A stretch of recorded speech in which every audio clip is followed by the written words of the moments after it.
लिए नहीं, हमारे लिए भी काम करेंगे और दुनिया के लिए भी हम काम करेंगे। और उसी दिशा में हमारी केंद्र सरकार, पर हमारी राजस्थान सरकार की उसमें कितनी सहभागिता होनी चाहिए?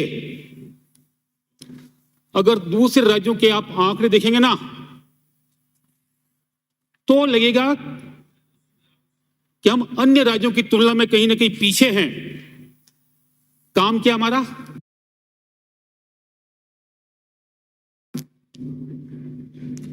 देश की देश में बुराई करना और देश के बाहर जाकर भी विदेश में देश की बुराई करना, उससे ये सपना साकार नहीं होगा।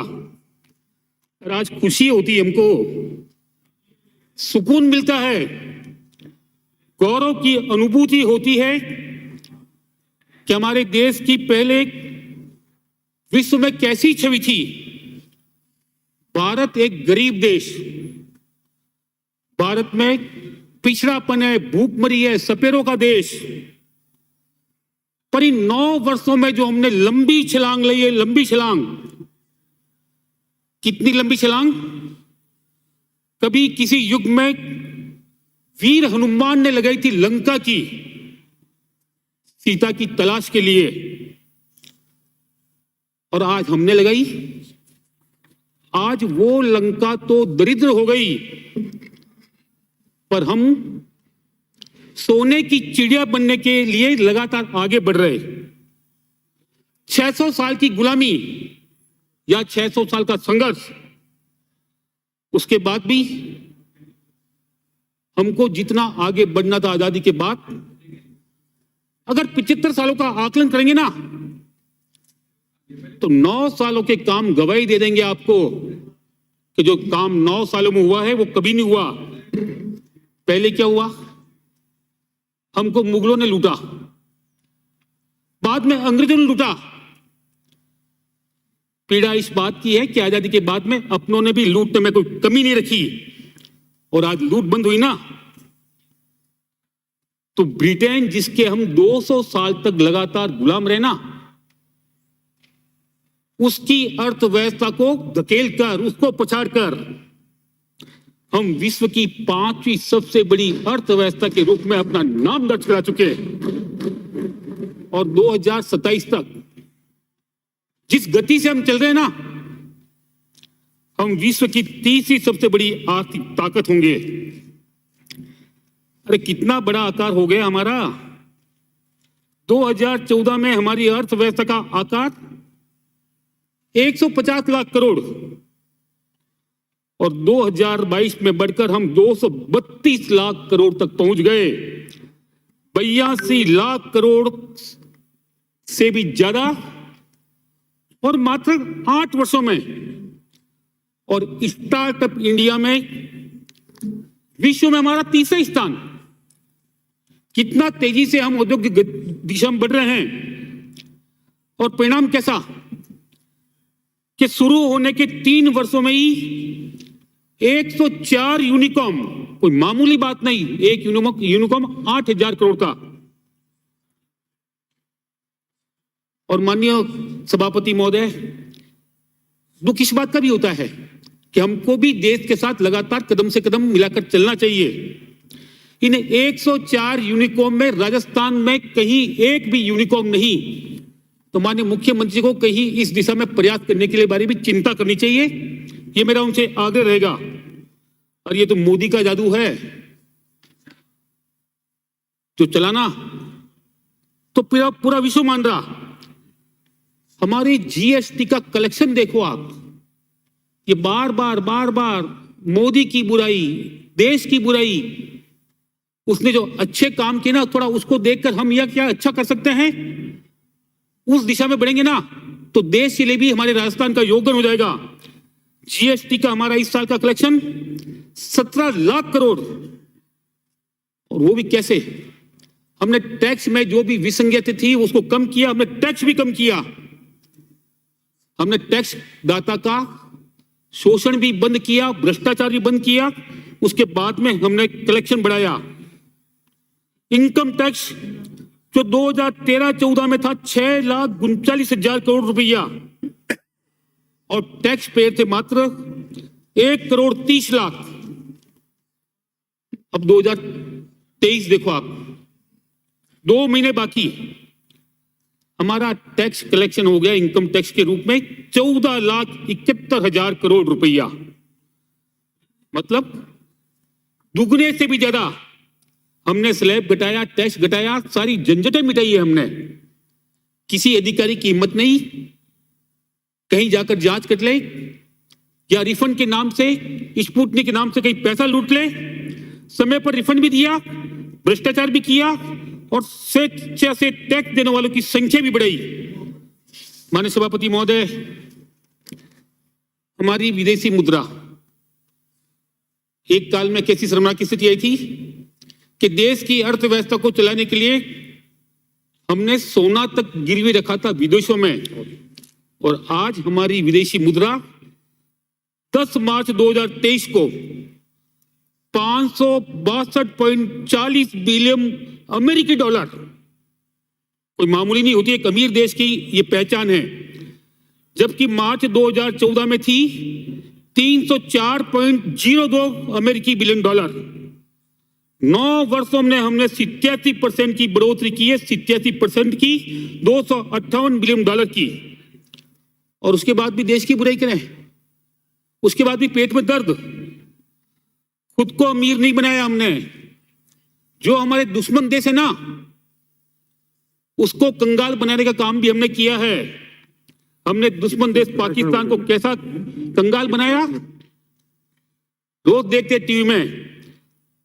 और अब हमने चाइना का नंबर भी लगा दिया है। Make in India, made for world. China व अन्य देशों से हम खिलौनों का आयात करते थे 2018-19 में 2,960 करोड़ का, तो 2021-22 में घटकर मात्र 877.08 करोड़। 2,083 करोड़ का हमने खिलौना का, एक आइटम की बात कर रहा हूं मैं, हमने अपना आपको इतना आत्मनिर्भर बना दिया, बेहतर क्वालिटी, और 2,083 करोड़ का आयात कम। माननीय सभापति महोदय, हमारा निर्यात देखो आप, 2018-19 में हमारा निर्यात था खिलौनों का 1,612 करोड़ रुपया, और 2021-22 में बढ़कर 2,601.5 करोड़ के खिलौनों का निर्यात हमने किया, लगभग 1,000 करोड़ ज्यादा। और 2013 से तुलना करेंगे ना, तो 636% की असीम वृद्धि। एक आइटम की बात कर रहा हूं मैं, चाइना अंदर तक हिल गया। ये जो दवाइयों का रॉ मटेरियल जो हम चाइना के ऊपर निर्भर करते हैं ना, ये हमारा आयात था, जो कुल रॉ मटेरियल उसका 70 से 80% तक। कोविड के बाद के 2 वर्षों में हमने 25% आयात कम किया। हमारा खुद का रॉ मटेरियल हिंदुस्तान की धरती से कहीं मिल सकता है, उसको निकाला और उससे दवाई बनाई। 25% हमने आयात कम किया, और आने वाले कल में धीरे धीरे ये भी कम हो जाएगा। माननीय सभापति महोदय, हालांकि चाइना से हमारा आयात कुल मिलाकर देखेंगे ना सब मुद्दे में, तो बड़ा है। 2019 में हमारा आयात था चाइना से 70 बिलियन डॉलर, 3 सालों में बढ़कर 94 बिलियन डॉलर हुआ। ये सही है, पर कारण क्या? हमने कच्चा माल ज्यादा लिया, पक्का माल हमने लेना उसे बंद कर दिया, और कच्चा माल इसलिए दिया कि मेक इन इंडिया के जरिए हिंदुस्तान की धरती पर उसका निर्माण करके मेक फॉर वर्ल्ड के जरिए पूरे विदेशों में उसको बेच सके। हमने किया भी, लेकिन जो पक्के माल का चाइना का निर्यात अन्य देशों को था ना, उस मार्केट पर हमने भारत में कब्जा कर लिया। इसमें इलेक्ट्रिक्स, मशीनरी, प्लास्टिक, परमाणु रिएक्टर, केमिकल, फर्टिलाइजर, ये मजबूरी है हमारी कि इतने सालों तक देश की सरकारों ने प्रयास नहीं किया कि हिंदुस्तान की धरती से इसको कैसे उत्पन्न किया जा सके। हमने प्रयास किया तो धीरे धीरे परिणाम आ रहा है, और आज हम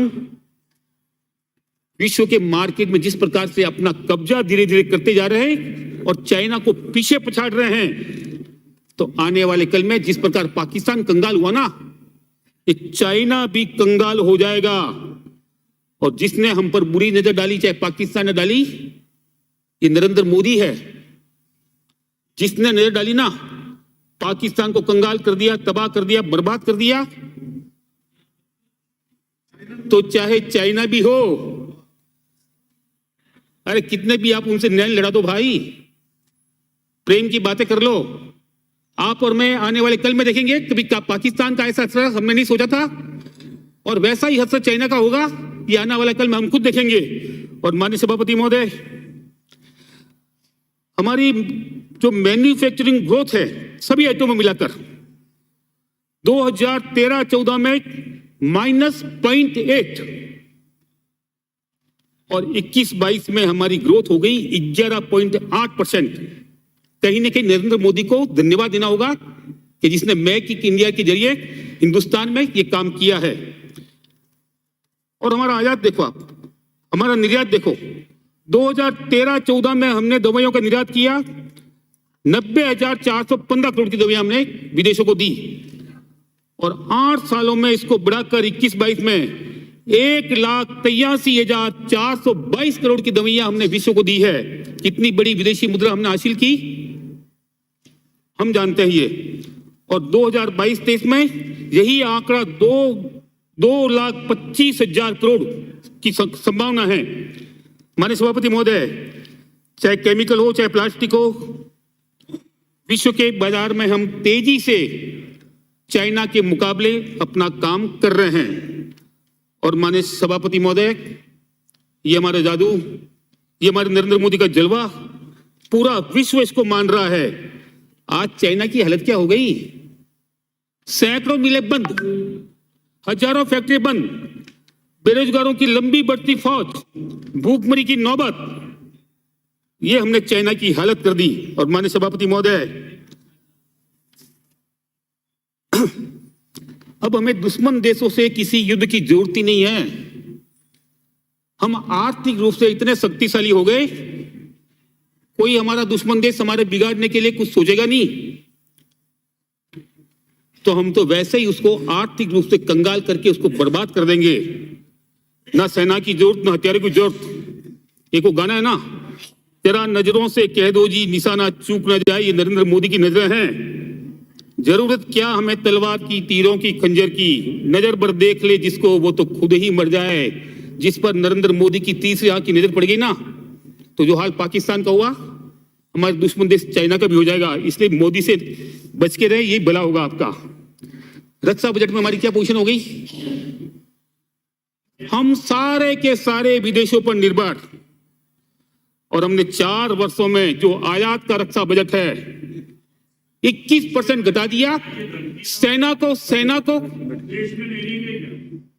मैं चाइना और पाकिस्तान जैसे दुश्मन देशों की बात कर रहा हूं।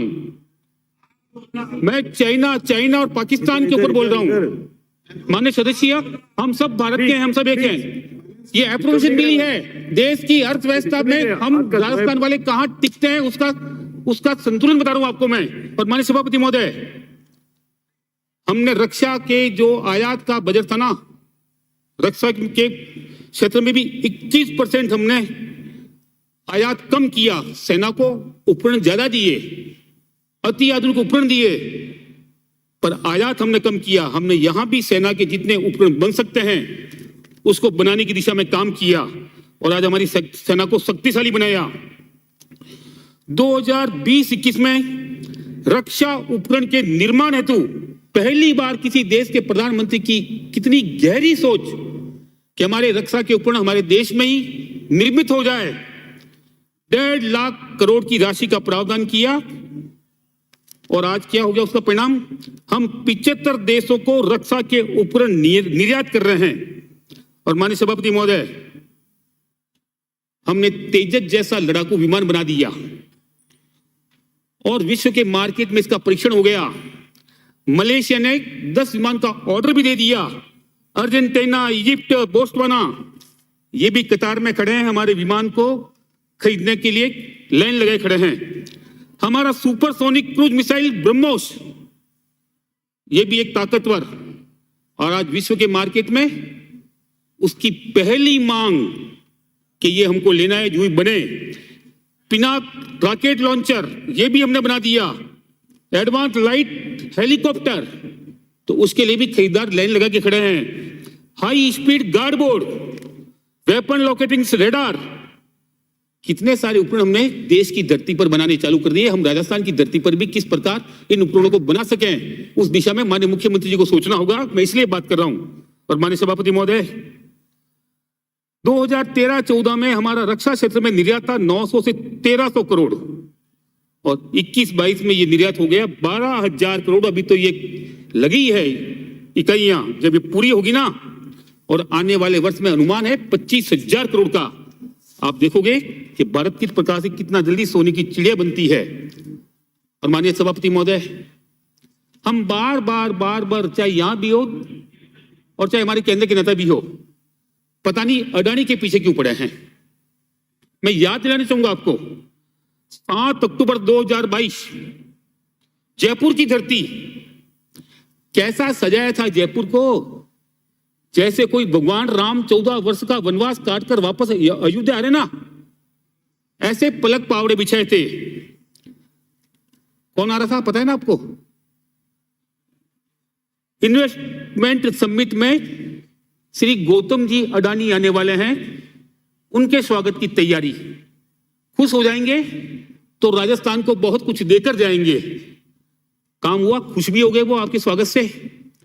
और कुर्सी भी माननीय मुख्यमंत्री जी के बिल्कुल चिपटी कुर्सी, 65,000 करोड़ की परियोजनाओं के एमओयू पर वो दस्तखत करके गए। और माननीय मुख्यमंत्री जी ने बार बार भाषण में, मैंने कल उनका भाषण सुना पुराना, गौतम भाई गौतम भाई गौतम भाई गौतम भाई की रट लगाए हुए थे वो।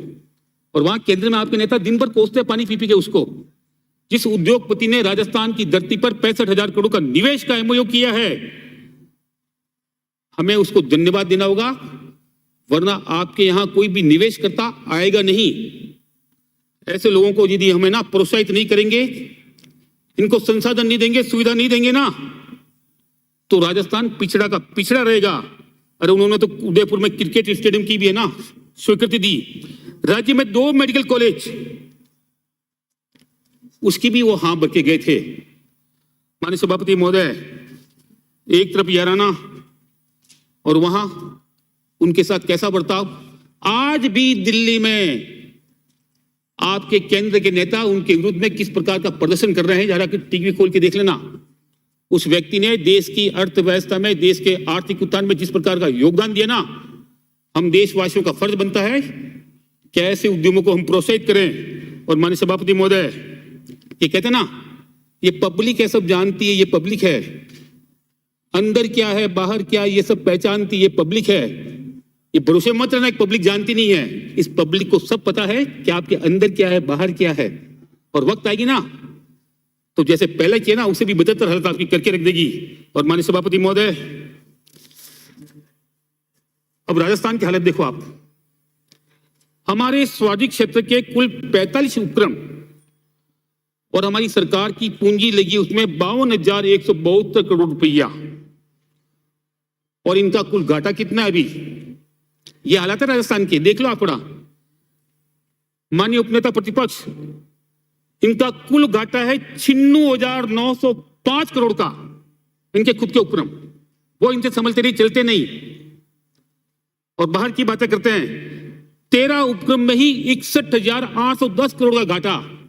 थोड़ा वहां दिमाग लगाओ ताकि इन उपक्रमों का घाटा कैसे कम कर सकें। ये राजस्थान की जनता का पैसा है, आपकी ना, आपकी कमी की वजह से घाटा राजस्थान की सरकार को उठाना पड़ रहा है, इसको थोड़ा ठीक करो।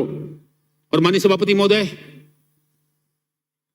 ये पचपदरा की रिफाइनरी जो हमारी लाइफ लाइन है, कितनी अनदेखी उसकी। 18 अप्रैल 2017 को राजस्थान सरकार और हिंदुस्तान पेट्रोलियम के बीच में एमओयू हुआ था। हिस्सा था भारत सरकार का 74%, राजस्थान सरकार का 26%, और 2017 में इसकी अनुमानित लागत थी 43,129 करोड़ रुपए। कोरोना की वजह से लगभग 1.5-2 साल काम बंद रहा। स्टील के भाव भी मार्केट में लगभग 45% बढ़ गए। इसकी लागत बढ़ गई।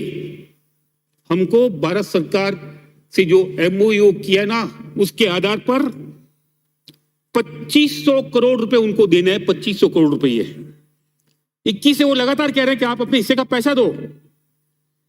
हम पैसा नहीं दे रहे हैं, हम यह बंदरबात कर रहे हैं। केंद्र ने चेतावनी दे दी कि अगर आपने अपने हिस्से का पिछला बकाया 2500 करोड़ नहीं दिया ना, तो आपकी हिस्सेदारी 26% से घटाकर 16% कर देंगे। कितना बड़ा नुकसान हो जाएगा। आप तो दिसंबर में चले जाओगे अपना बोरे बिस्तर बांधकर, और ये खामियाजा हमको उठाना पड़ेगा। तो मेहरबानी करके जो ये पैसा है ना, इसका दे दो ताकि हमारी हिस्सेदारी कम नहीं हो। और माननीय सभापति महोदय, ये काम अगले वर्ष तक पूरा भी होना है। जितना जल्दी ये काम पूरा होगा उतना ही राजस्थान को इसका लाभ होगा। और लाभ कितना बड़ा, 1 लाख लोगों को इससे रोजगार मिलेगा। 1 लाख लोगों को प्रति वर्ष 9 million tonne crude oil refine ये इसके माध्यम से होगा। 2 मिलियन टन पेट्रोकेमिकल्स वो इससे निर्मित होगा। इसलिए इस काम को जितना जल्दी हो जाए राजस्थान सरकार को पहले प्रयास करके इसको पूरा करवाना चाहिए, ताकि हमारी प्रदेश को इसका लाभ हो। अब जल जीवन मिशन हम बातें करते लंबी लंबी, थोड़ा भारत सरकार का जो आंकड़ा है ना, रिपोर्ट है ना, वो देख लो आप। 33 राज्यों और केंद्र शासित प्रदेशों में हम 31वें स्थान पर, और माननीय मंत्री महोदय प्रेस में बयान देते हैं कि हम 30वें स्थान पर है। किसको भ्रमित कर रहे हो आप? हम 31वें स्थान पर है। केंद्र ने हमको 27,000 करोड़ रुपए दिए और हम खर्च कर पाए मात्र 5,000 करोड़।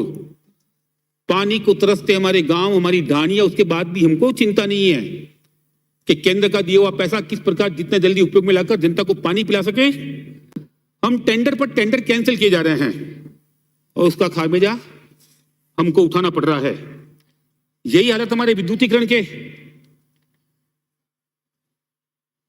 केंद्र ने 26 जुलाई 2021 को 1022 करोड़ की राशि पंडित दीनदयाल ग्रामीण विद्युतीकरण योजना सौभाग्य के नाम से